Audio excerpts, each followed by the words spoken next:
جو نور محمد کے لیے پڑھایا گیا تھا۔ یہ ایک بے حد انوکھی بات تھی سر۔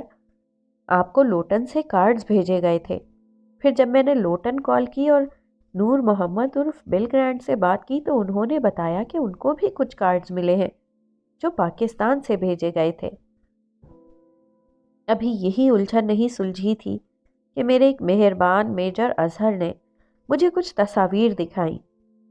یہ تصاویر ایک ڈاکیومنٹری کے اسکرین شاٹس تھے جن میں نور محمد کچھ قیدیوں کے ہمراہ زرد لباس پہنے نظر آ رہا تھا۔ ہم سب کو گمراہ کیا جا رہا تھا کہ ہم کنفیوز ہو جائیں۔ وہ سب کچھ بتا چکا تھا لیکن بہت کچھ ابھی بھی باقی تھا۔ سر، اتنی بڑی سازش ہے کہ سمجھ میں نہیں آتا کہ کہاں سے شروع ہوئی اور کہاں ختم ہوئی، کون خیر خواہ ہے اور کون بد خواہ۔ آپ یقین کیجئے میں بہت سی چیزوں سے واقف ہوں، لیکن میرا خود کا دماغ گھوم جاتا ہے جب کیا، کب، کیسے، کہاں، کس طرح والے سب سوال اٹھتے ہیں۔ بہت سے لوگ ہیں جو ایسی سازشوں کا شکار ہوئے ہیں، نور محمد ان میں سے ایک ہے۔ بہرحال ایک بات طے ہے کہ المہاجرون کے نام پر بدنام کیا گیا ہے، جبکہ اس کا کوئی تعلق اس تنظیم کے ساتھ تھا ہی نہیں۔ اس کی بے گناہی کے ثبوت بھی موجود ہیں۔ وہ لوٹن کی ایک جامع مسجد میں بے ضرر زندگی گزارتا رہا ہے۔ اس کی گواہی خود بل گرانٹ صاحب دیں گے، جو اس کے ساتھ رہے ہیں اور اس کی نیک خصلت کی تعریف کرتے ہیں، اور ان کا ناول عہد الست نور محمد کی زندگی کا احاطہ کرتا ہے۔ ہمارے پاس بہت سے حقائق ہیں، ثبوت ہیں۔ میں جانتا ہوں کہ آپ لوگ بہت حوصلہ مند ہیں، اور یہ حوصلے کا ہی امتحان ہے۔ یہ اگر جنگ ہے تو سمجھیں اپنے آخری مراحل میں ہے سر۔ اس جنگ میں ہم سب آپ کے ساتھ ہیں، لیکن اس نے ان دونوں کا چہرہ دیکھتے ہوئے توقف کیا۔ یہ اپنی جانب سے انہیں حوصلہ دینے کی ایک ادنا سی کوشش تھی۔ وہ دونوں ساری گفتگو سننے کے دوران ایک بار بھی رنجیدہ نہیں ہوئے تھے۔ اب آپ کو نور محمد کو قبول کرنے کی زیادہ بڑی قیمت ادا کرنی پڑے گی۔ لوگ بہت سوال کریں گے، انگلیاں پہلے سے زیادہ اٹھیں گی، بہتان پہلے سے زیادہ لگیں گے، اور ہمت پہلے سے زیادہ درکار ہوگی۔ یہ آسان جنگ نہیں ہوگی۔ رافعہ حیدر نے سلمان کی نامکمل بات کو مکمل کیا تھا۔ سر آفاق نے اپنی اہلیہ کی سمت دیکھا۔ ان کی آنکھوں میں وہ حوصلہ چمکنے لگا تھا جسے دیکھنے کی سلمان اور اس کی والدہ کو امید تھی۔ وہ کچھ بولنا بھی چاہتے تھے، لیکن ان کی اہلیہ ان سے بھی پہلے بول اٹھی تھی۔ میں نے جب اپنے بیٹے کو کھویا تھا نا، اس دن سے میں صرف ایک بات کے لیے پچھتا رہی ہوں کہ میں نے کبھی اس کا ساتھ نہیں دیا، اس پر بھروسہ نہیں کیا، اس کا خیال تو رکھا، اسے محبت تو دی، لیکن محبت کا مان نہیں دیا، ممتا کی طاقت نہیں بخشی۔ یہ میری سنگین غلطی ہے جو مجھے نہیں کرنی چاہیے تھی۔ میں اب کوئی غلطی نہیں دہراؤں گی۔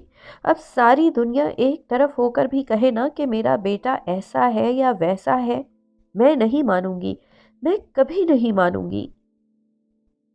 رافعہ حیدر اپنی جگہ سے اٹھی اور انہوں نے مسز آفاق کو اپنے کندھے کے ساتھ لگایا۔ ہم بھی نہیں مانیں گے۔ ہم دہشت گرد نہیں ہیں، نہ ہی ہمارے بیٹے اتنے سستے ہیں کہ دہشت گردی کے نام پر قربان ہوتے چلے جائیں۔ سلمان نے اپنی امی کو دیکھا۔ وہ مسکرایا تھا، وہ بھی مسکرا رہی تھی۔ ہاتھ سے ہاتھ مل رہا تھا، قدم سے قدم مل رہا تھا۔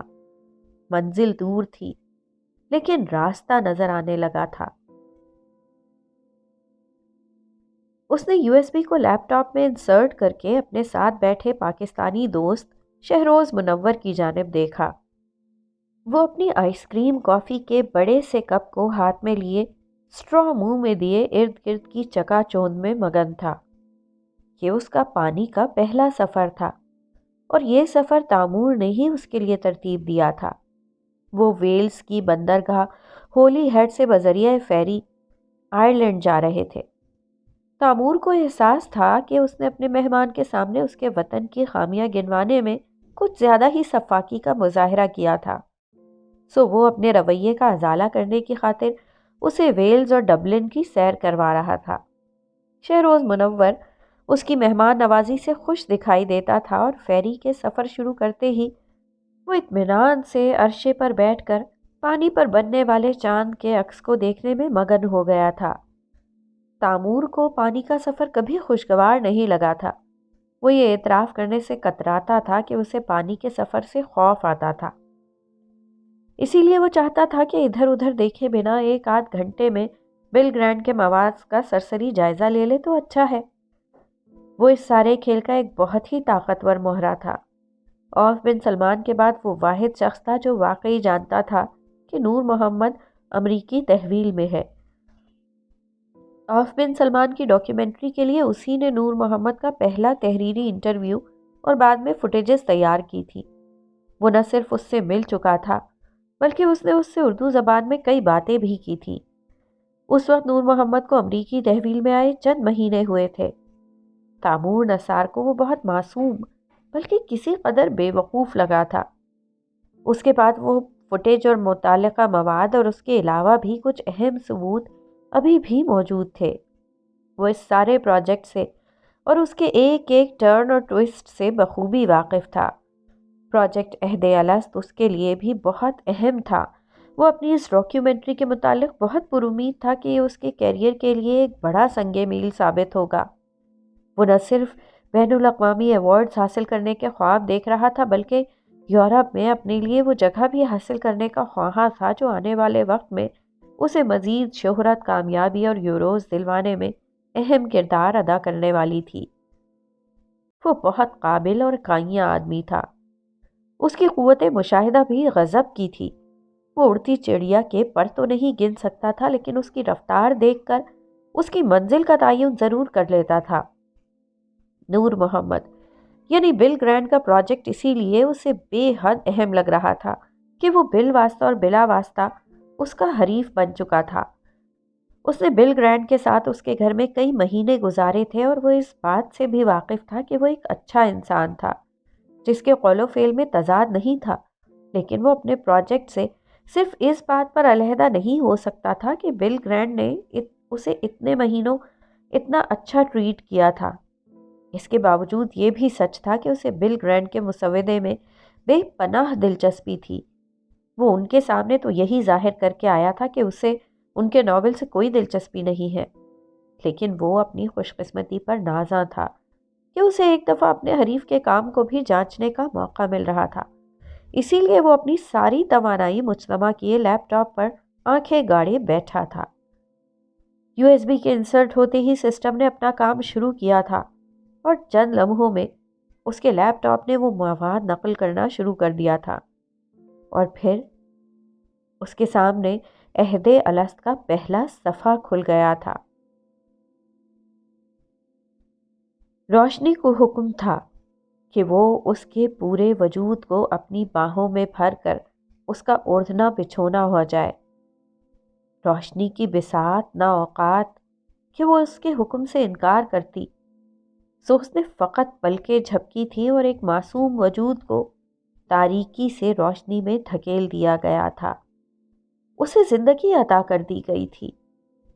وہ آ چکا تھا ایک ایسی دنیا میں جو تخلیق ہی اس کے لیے کی گئی تھی تاکہ وہ اس طرح جی سکے جس طرح جینے کا حکم ہے۔ اسی لیے وہ مطمئن اور پرسکون تھا۔ اسے زندگی کی نعمت دان کر دی گئی تھی۔ اس کے معصوم چہرے کا ایک ایک نقش، اس کے جسم کا ایک ایک عضو اور اس کے خون کی ایک ایک بوند اس نعمت پر شکر گزاری کے جذبے سے سرشار تھی۔ وہ چند لمحے قبل دنیا میں آیا تھا لیکن اس کی حسیات مکمل تھی۔ وہ سوچ سکتا تھا اور وہ سوچ رہا تھا، کیا واقعی دنیا ایک حقیقت ہے؟ اس نے کسمسا کر آنکھیں کھولی تھیں اور پھر بند کر لی تھیں۔ روشنی اسے تکلیف دیتی تھی۔ یہ اسے ماں کی کوکھ سے ماں کی گود تک کا فرق سمجھاتی تھی اور اسے اس فرق سے نفرت تھی۔ تم کون ہو؟ اس کی سماعتوں نے وہی سوال سنا تھا جس کی وہ عادی تھی۔ روشنی جب بھی تاریکی کو چیر کر اس تک پہنچتی، اس کی سماعتیں یہی سوال سنتی تھیں۔ نمبر 201۔ اس نے بکھرتے نچڑتے اعصاب کو سمیٹنے کی کوشش کرتے ہوئے جواب بھی دے دیا تھا۔ کہاں سے آئے ہو؟ یہ دوسرا سوال تھا اور شاید 200ویں دفعہ پوچھا گیا تھا یا 2000ویں مرتبہ، اسے یاد نہیں تھا۔ اسے صرف اس سوال کا جواب یاد رہتا تھا، پتہ نہیں۔ اس نے جواب دے دیا تھا۔ کہاں جاؤ گے؟ تیسرا سوال تھا۔ پتہ نہیں۔ اس نے تیسرا جواب بھی ٹھیک دیا تھا۔ کیا کرتے ہو؟ اس کا تیسرا جواب ٹھیک تھا، اس لیے چوتھا سوال پوچھا گیا۔ پتہ نہیں۔ کیا کرنا چاہتے ہو؟ یہ آخری سوال تھا۔ پتہ نہیں۔ اس نے آخری سوال کا جواب بھی درست دیا تھا۔ بہت خوب، بہت ذہین ہو تم۔ تم نے سب کچھ سیکھ لیا ہے۔ اب تم جنت میں جانے کے لیے بالکل تیار ہو۔ وہاں زندگی قابل رشک ہوگی کیونکہ وہاں 70 حوریں ہوں گی۔ 70 ہوں گی یا 80 ہوں گی؟ یاد رکھنا، تم ایک کے بھی قابل نہیں ہوگے۔ وہ تمہاری چھپکلی جیسی شکل پر تھوک دیں گی، لیکن کفران نعمت مت کرنا۔ وہ حوریں ہمیں دے دینا۔ ہم نے یہاں تمہارا خیال رکھا ہے، تم وہاں ہمارا خیال رکھنا۔ اوکے باس۔ اس کی تھکی ہوئی بصارت و سماعت نے تضحیک و تحقیر کی آمیزش سے تر جملہ سنا تھا۔ پھر کھی کھی کرتی ہوئی ہنسنے کی آوازیں آئی تھیں۔ یہی آخری جملہ تھا جو ہمیشہ تبدیل ہو جاتا تھا، باقی سب وہی تھا جو ایک عرصے سے وہ سنتا تھا۔ اس سوال کے ساتھ ہی اس کی گردن بالکل ایک طرف کو لڑھک گئی تھی۔ اس کے اعصاب کی بچی کچی ہمت جواب دے گئی تھی۔ اس سے پہلے کہ وہ گر پڑتا، اسے ایک پلیٹ تھما کر آگے دھکیل دیا گیا تھا۔ اسے کچھ سمجھ آتا تھا، کچھ سمجھ نہیں آتا تھا۔ اس کے دماغ تک جانے والی رگوں کا راستہ پتہ نہیں کیوں اتنا پیچیدہ ہو گیا تھا کہ وہ خون جو طاقت و توانائی کا منبع ہے، ان رگوں میں چکراتا رہتا تھا مگر منزل تک نہیں پہنچ پاتا تھا، جس کی وجہ سے وہ ہمیشہ غنودگی میں رہتا تھا اور ہوش و حواس میں آتا ہی نہیں تھا۔ ہر وقت نیند کی کیفیت اس پر مسلط رہتی تھی۔ اسے واقعی یاد نہیں تھا کہ وہ کون تھا، وہ کیا تھا، وہ کہاں تھا اور وہ کیوں تھا۔ اسے ایک لفظ ادا کرنا آتا تھا، نہیں۔ وہ ہر سوال کا جواب یہی دیا کرتا تھا، کیونکہ ایک عرصے سے اس پر نت نئے تشدد کر کر کے اسے سکھایا گیا تھا کہ اسے صرف نہیں بولنا ہے، اور اب اسے نہیں پر اتنی مہارت ہو گئی تھی کہ وہ بولتا ہی نہیں تھا۔ اسے نہیں بولنے پر معافی ملتی تھی اور کھانا بھی، اور وہ اس صورتحال سے بہت مطمئن تھا، ورنہ ابتدا میں جب وہ سن بول اور سمجھ سکتا تھا تب اسے نہیں بولنا نہیں آتا تھا۔ تب اسے کھانا اور معافی دونوں پانے کے لیے سخت سزاؤں سے گزرنا پڑتا تھا۔ وہ باتھ روموں میں کتوں کے ساتھ بھی سویا تھا اور کتوں کی غلاظتیں بھی کھائی تھیں۔ اس کے اعصاب نے اتنے بدبودار احساسات سہے تھے کہ اس کی حسیات مفلوج نہ ہوتی تو خودکشی کر لیتی۔ سو اب وہ اس لا یعنی کیفیت میں خوش تھا۔ نہیں، اس کا اوڑھنا بچھونا تھا۔ یہ نہیں اسے پہلی قطار سے دوسری اور پھر چوتھی قطار تک لے جایا کرتا تھا۔ پہلی قطار میں اچھی کارکردگی پر دوسری قطار کا پاس ملتا تھا، دوسری قطار میں پلیٹ اور گلاس ملتا تھا اور تیسری قطار میں پھیکا شوربہ اور ایک بن ملتا تھا۔ چوتھی قطار سب سے اچھی تھی، وہاں اسے ایک انجیکشن لگا دیا جاتا تھا جو اسے اس نہیں کی کیفیت سے نکال کر کہیں بہت دور لے جاتا تھا۔ وہ اس کی ماں کی گود تھی، جہاں وہ سکڑ سمٹ کر لیٹ جاتا تھا، وہاں صرف سکون تھا، اور جب وہ اس پرسکون کیفیت سے نکلتا تھا تو اسے صرف اپنا نام یاد رہتا تھا، نمبر 201۔ یہاں اس کا یہی نام تھا۔ آسمان کی سیاہی پانی کو پوری طرح اپنے رنگ میں رنگے ہوئے تھی، لیکن دور سے نظر آتی تاریکی کو چیرتی ہوئی روشنیاں پانی پر اپنا عکس دیکھنے کے قابل ہوتی تو خود ہی اپنی بلائیں لیتے نہ تھکتی۔ شہروز بھی ان کی چمچماتی شرارتوں سے مبہوت ہوا جا رہا تھا۔ وہ کب سے عرشے پر کھڑا دور سے نظر آتی ان روشنیوں کو دیکھنے میں مگن تھا۔ آئرلینڈ کی بندرگاہ نظر آنا شروع ہو گئی تھی۔ شہروز کا یہ فیری کا پہلا سفر تھا۔ وہ تامور نثار کے ساتھ آئرلینڈ جا رہا تھا۔ پہلے وہ اسی کے ساتھ برمنگھم آیا تھا، پھر بذریعہ سڑک مختلف شاہراہوں سے ہو کر ویلز، بینگور سے ہوتے ہوئے وہ ہولی ہیڈ یعنی ویلز کی بندرگاہ پہنچنے والے تھے، اور پھر بذریعہ فیری اب وہ ڈبلن جانے کا ارادہ رکھتے تھے۔ یہ ایک تفریحی ٹور تھا جو تامور نثار نے اس کی خاطر ترتیب دیا تھا۔ لندن میں عمر سے چپقلش کے بعد بظاہر کوئی فرق نہیں پڑا تھا، لیکن دلوں میں بال سا آ گیا تھا۔ اس کی واپسی میں بھی چند دن ہی باقی رہ گئے تھے، سو اب وہ اپنی پیشہ ورانہ مصروفیات کا بہانہ کر کے آرام سے اپنے کام نپٹانے میں مگن تھا۔ تامور فیری میں سوار ہوتے ہی اپنا لیپ ٹاپ آن کر کے بیٹھ گیا تھا، اور اب وہ اسی میں مکمل طور پر غرق تھا۔ شہروز بھی اسی لیے سکون کو محسوس کرنے میں مگن ہو گیا تھا جو ارد گرد پھیلا ہوا تھا۔ یہاں پوری دنیا آباد نظر آتی تھی۔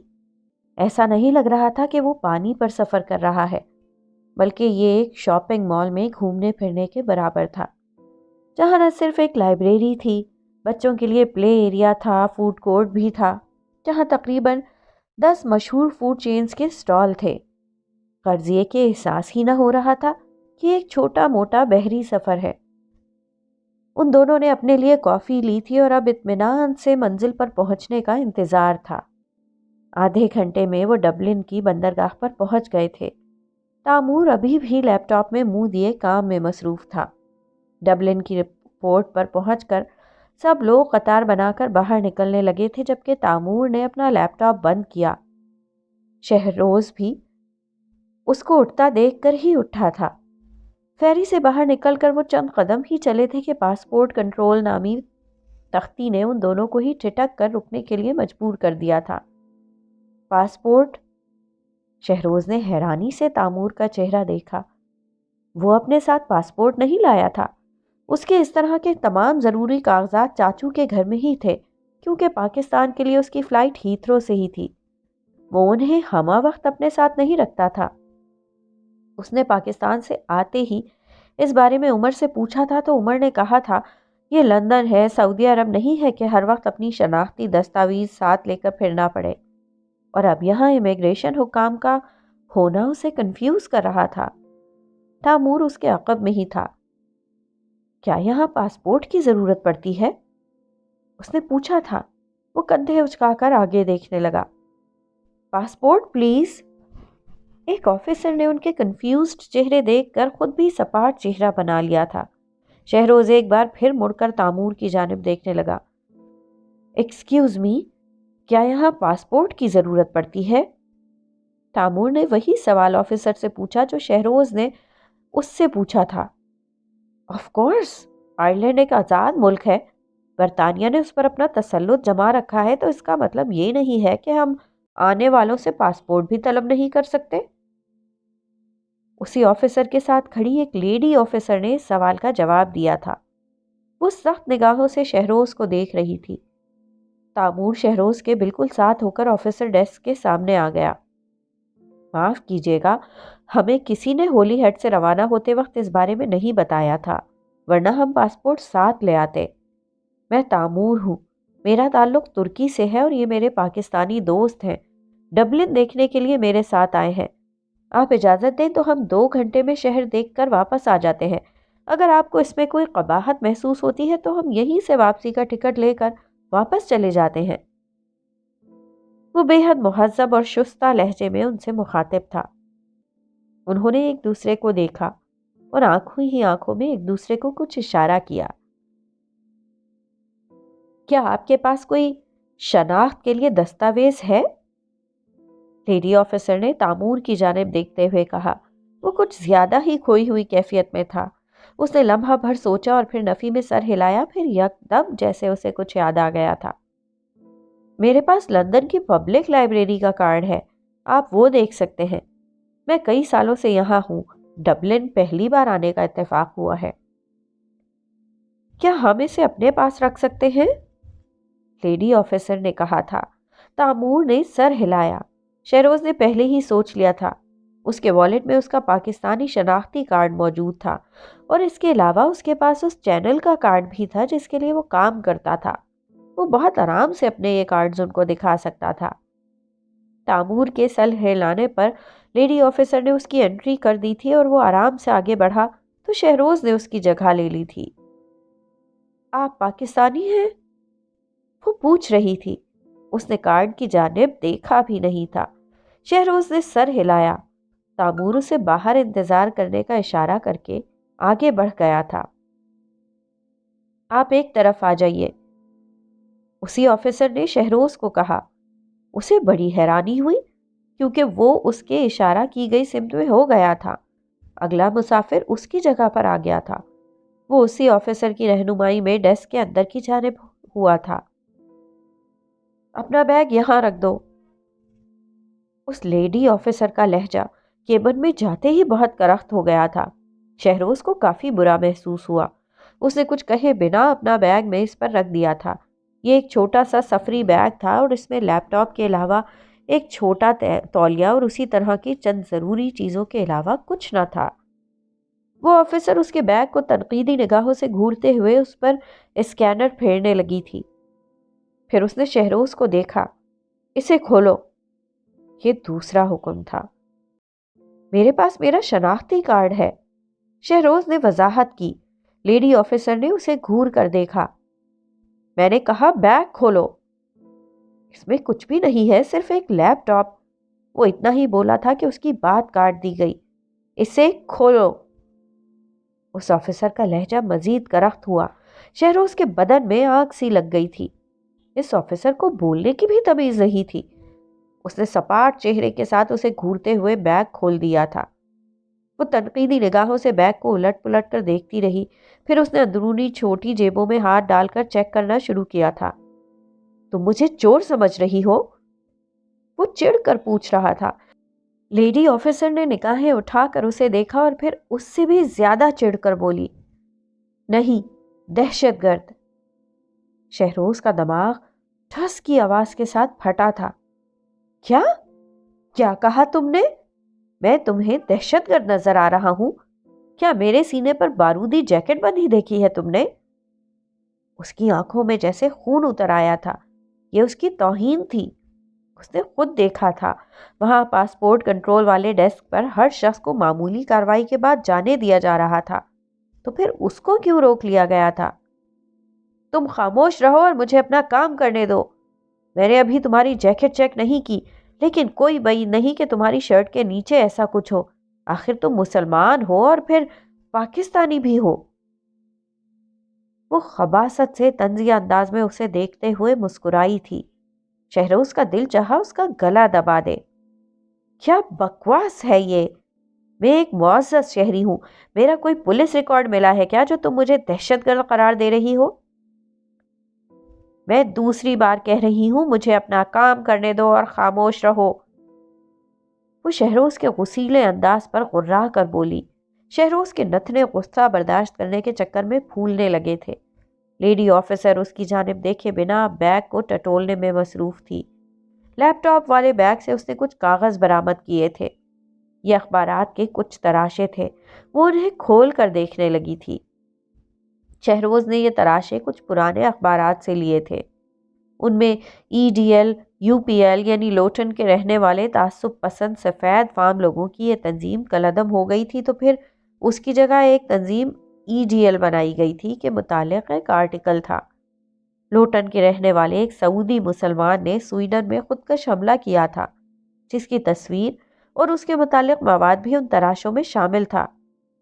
شہروز یکدم کچھ محتاط ہوا تھا۔ اس نے یہ تراشے کسی غلط مقصد کے لیے نہیں سنبھالے تھے، وہ انہیں صرف فراغت کے اوقات میں پڑھنا چاہتا تھا۔ یہ آرٹیکلز ہیں، میں ایک ڈاکیومنٹری پر کام کر رہا ہوں جو کہ اس نے وضاحت دینے کی کوشش کی تھی، لیکن اس آفیسر نے اس کی بات درست انداز میں کاٹ دی تھی۔ اپنی شرٹ اتارو۔ کیا؟ تمہارا دماغ چل گیا ہے کیا آفیسر؟ میں نے آخر کیا کیا ہے؟ میرے بیگ سے بم نکل آیا ہے کیا؟ یہ عام سے اخباری تراشے ہیں اور میں ان سے کوئی دھماکہ نہیں کرنے والا تھا۔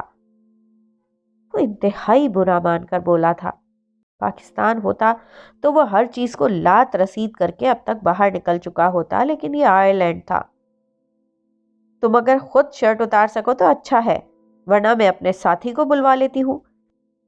یہ ضابطے کی کارروائی ہے، تم اگر تعاون کرو تو اچھا ہے۔ لیڈی آفیسر اب کی بار ذرا نرم لہجے میں بولی تھی۔ وہ بار بار ان اخباری کٹنگز کو الٹ پلٹ کر دیکھ رہی تھی۔ یہ اگر واقعی ضابطے کی کارروائی ہے تو پھر سب کے ساتھ ایسا ہی ہونا چاہیے تھا، صرف میرے ساتھ کیوں؟ مجھے وضاحت کا موقع تو دو۔ اس کے نرم لہجے سے شہروز کو مزید شے ملی تھی۔ وہ چلا کر بولا تھا، بھاسکر اندر آؤ، مجھے تمہاری ضرورت ہے۔ اس لیڈی آفیسر نے باہر کی جانب منہ کر کے اونچی آواز میں کہا تھا۔ ایک لمحے میں ہی اس کا اونچا لمبا ساتھی اندر آ گیا۔ کیا کوئی مسئلہ ہے؟